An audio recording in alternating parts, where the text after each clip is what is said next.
वो यहाँ से चला जाएगा, आचार्य पद तो समाप्त। और उन्हें यह भी मालूम है कि प्रभु श्री राम द्वारा ही उनका वध होगा, तो ऐसे में वो अमरता का वरदान भी पा सकते थे उनसे। पा सकते थे, लेकिन उन्होंने समर सैया स्पष्ट ये कहा है। तो यहाँ ये चीज़ बड़ी महत्वपूर्ण होती है हमें समझने की। देखिए, राम जैसे प्रभु होने के बावजूद भी उन्होंने राक्षस रावण जैसे उसको, यजमान को पूरा मान सम्मान दिया है।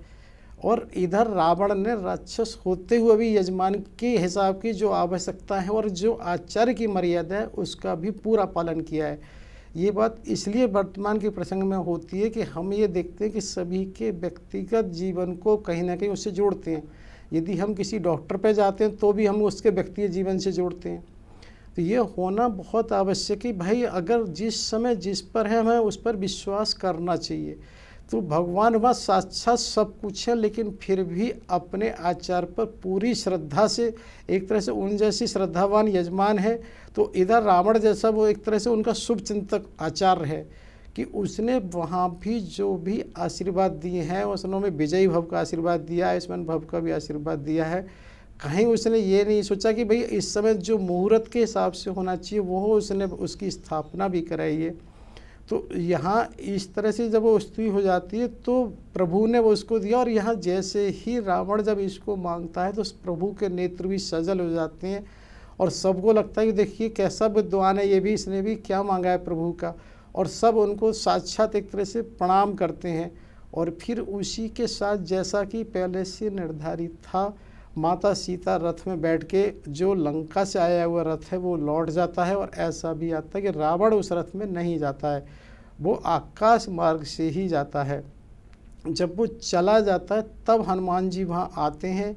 और हनुमान जी जब आते हैं, जब वो देखते हैं कि अरे ये तो पूजा का विग्रह हो चुका है, तो थोड़ा सा उनके मन में एक तरह से क्षोभ होता है कि भाई जो इतने प्रयास करे और वो रहा।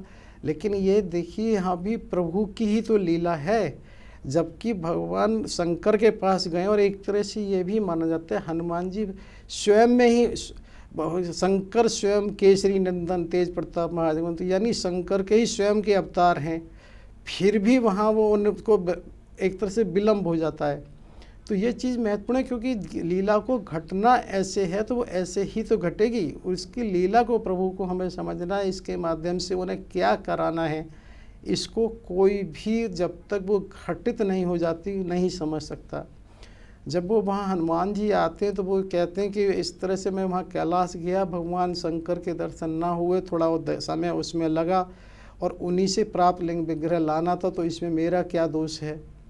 तो प्रभु कहते हैं कि वो बात ठीक है, तुम्हारा दोष नहीं है, लेकिन उन्होंने एक तरह से थोड़े कम शब्दों में ये बता दिया कि इस तरह से आचार्य रावण आए थे और वो माता जानकी को एक तरह से साथ में लाए थे और उन्होंने वो मुहूर्त की वजह से उसकी स्थापना करा दी।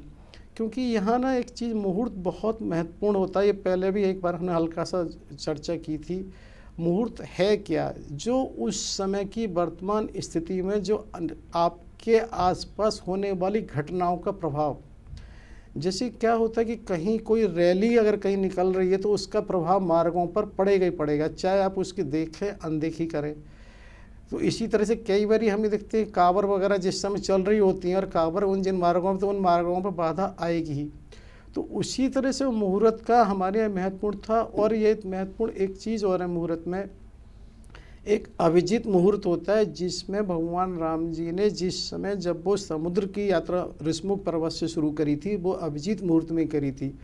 और आगे भी जब वो सुबेर पर्वत से वो शुरू करेंगे तो अभिजीत मुहूर्त क्या कि प्रतिदिन ये लगभग 12 सवा 12 बजे शुरू होता है और करीब करीब 50 मिनट के करीब का होता है।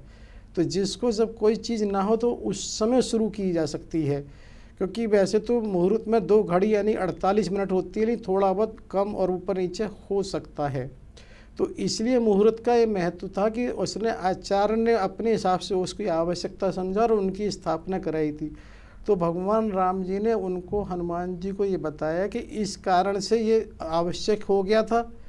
यदि तुम्हें कहीं मन में क्षोभ है तो तुम एक काम ये कर सकते हो, तुम जो विग्रह को इसे हटा दो, तुम्हारे वाले विग्रह की स्थापना कर दी जाएगी।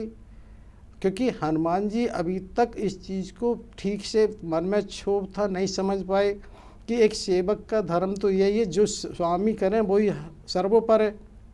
लेकिन कहीं मन में क्षोभ रहा हो तो ऐसा कुछ आता है कि उन्होंने पहले बाम हाथ से प्रयास किया, फिर वो नहीं हुआ तो दोनों उन्होंने हाथों से प्रयास किया, क्योंकि उसी समय उसकी कहना चाहिए दूध दधी और घी से एक तरह से वो पूजा हुई है, तो उसके स्निग्ध एक चिकना इतना था जिससे की वजह से ऐसा आ जाता है कि वो उनके हाथ उससे फिसल रहे कह सकता। तो उसके बाद वो अपनी लांगुली यानी पूंछ को लपेट कर उसको कोशिश करते हैं, जिसकी वजह से ऐसा होता है कि उनको एक तरह से हल्का सा पूंछ में भी क्षति हो जाती है और वो दूर गिर जाते हैं और बेहोशी आ जाती है। तो प्रभु राम उनके पास आते हैं और उनको वो एक तरीके से जल उनके डालते हैं। और ये चीज़ हमने उस समय भी चर्चा करी थी जिस समय सेतु बंद हो रहा था, जब गिलहरी का हमने एक प्रसंग किया था। तो गिलहरी की पूंछ को भगवान के सामने जाने से पहले हनुमान जी ने थोड़ी सी उसको इस तरह से क्षति की थी। उसी समय ऐसा योग बन गया था कि हनुमान जी के साथ भी कुछ ऐसा घटित होगा, क्योंकि भक्त अपराध उनसे हुआ है। तो यहाँ पे ये चीज़ है कि हर कर्म का फल सभी को पाना पड़ता है, कोई भी कर्म फल से नहीं बच सकता है। तो हनुमान जी को भी इस तरह से हुई, तो भगवान ने उनको एक तरह से जल छिड़का और उनको वो आया है। तभी हनुमान जी से राम जी ने कहा कि भाई एक बात देखो, तुम्हारे मन में क्षोभ था, तुम इस समय यहाँ आए, उसी समय तुम्हारे पैर तुमने हल्का से पटके हैं और यहाँ तुम्हारी एक तरह से वो जो पूंछ है वो भी छिन्न हो गई है। तो अब यहाँ पर तुम पादगुप्त छिन्न पुच्छ के नाम से पूजे जाओगे, तुम्हारी यहाँ पर ये रहेगी। लेकिन वो ये भी कहते हैं साथ ही कि इसका तुम्हें समझ होना चाहिए, ध्यान देना था, जिस विग्रह का निर्माण साक्षात माता जानकी ने किया हो, जिसकी स्थापना मेरे द्वारा हुई है, वो सामान्य विग्रह कैसे हो सकता है, उसको तुम ये कैसे करा सकते हो। तो यहाँ चीज़ ये भी देखिए महत्वपूर्ण है कि ये सब ठाकुर जी की उनकी लीला होती है, किससे कहाँ क्या लेना है। अन्यथा तो देखिए जो विग्रह वहाँ बालू से ही निर्मित किया गया है, वो भी किस तरह अपने आप में कि कितना सुदृढ़ और वो है, जिसको हनुमान जी लंका को वो सब कर आए लेकिन उसको हिला भी नहीं सके। तो ये यहाँ ये बताने की बात है कि ठाकुर जी की सिर्फ लीला है, कहाँ वो क्या कर रहे हैं कि रावण जो को भी आचार्य बना रहे हैं, और लेकिन हमें समझ ही नहीं आता वो कहाँ किससे क्या करा रहे हैं, क्योंकि वो जो भी करते हैं कहीं ना कहीं उनकी कुछ लीला ही होती है। तो इधर वो ये कहते हैं हनुमान जी से, अच्छा तुम एक काम कर सकते हो, तुम्हें ऐसा लगता है तो एक अपने इस विग्रह को जो लाए हो इसकी स्थापना कर दो और इसको भी फिर कर देते हैं। तो वहाँ एक वो विग्रह की स्थापना करते हैं और जिसको हनुमदीश्वर नाम दिया जाता है। और ये भी वो कहते हैं कि जो रामेश्वरम की एक तरह से उसकी विग्रह की पूजा से पहले इसकी पूजा करे और बिना इसके उसका वो नहीं माना जाएगा। तो हनुमदीश्वर दूसरे उसकी वो कहते हैं इसको अगले कल्प में देखा जाए, इसको छोड़ देते हैं। तो यहाँ पर मुझे तो ऐसा लगता है ना कि जैसे वर्तमान में भी अभी अयोध्या में भी जब वहाँ पर वो हुआ था मंदिर का निर्माण, तो वहाँ पर भी ऐसा आता है कि एक से अधिक विग्रह के वहाँ प्रावधान किया गया था कि कभी कोई ऐसी स्थिति नहीं आए।